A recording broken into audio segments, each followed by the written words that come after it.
The Azalea Festival. She's done it! Each spring, it's Wilmington's chance to shine and put its best foot forward, which is exactly what runners have done for the past 3 years in the Parade Mile. A race that's over in a hurry, but it's making a lasting impact in the host city. I think all of us have an obligation at a certain time in our lives, and if we're at a certain place, to do something for those that aren't as fortunate. The concept was easy enough, but figuring out how to do it wasn't. I met with Tom Clifford from Without Limits and Colin Hackman from It's Go Time, and they said to me the last thing Wilmington needed was another 5K. And honestly, the idea of running a mile race down the parade route was their idea. But they let Rapp and his law firm run with the idea, and like most runners who are starting out, these first-time organizers hit their share of walls along the way. I mean, not to sound lazy, but it's amazing to me the amount of time that goes into this type of thing. My hat's off to people that do nonprofit work and event planning. Our little race is a monster for us to handle, and that's both my time and other people in my office, and in the big scheme of things, it's pretty small scale. Small in scale and in distance, sure, but the efforts of the Parade Mile shouldn't be minimized.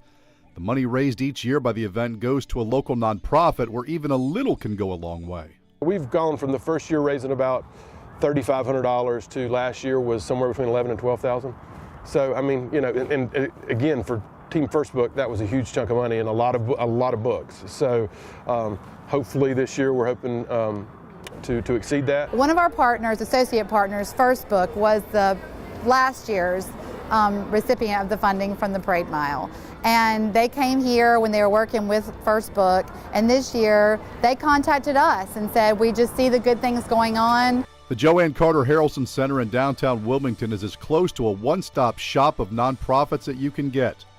It helps the community in areas that range from safe and affordable housing to employment and family support. And we're offering layers of support so that we can easily hand off someone who is challenged to someone else right here in the building. They don't have to Google map it, they don't have to find their way around town, negotiate the bus route. We're on the bus route, and you've got 12 other organizations right here for you. Everything from emergency assistance to really lifelong job skills training. You might not want to walk a mile in their shoes, but the Parade Mile gives you a chance to run one on your own terms. And as it enters its 4th year, the little race that could is. I mean, it is my baby, there's no doubt about that, and I would never want to not feel like I was part of it, but I would love for it to be big enough that to some degree it ran itself a little bit more, maybe that the amount of money we generated warranted putting more people involved and getting more assistance from some of our bigger sponsors and things like that. When you're always feeling like you could have done a little bit more, all it does is light a fire for the next year.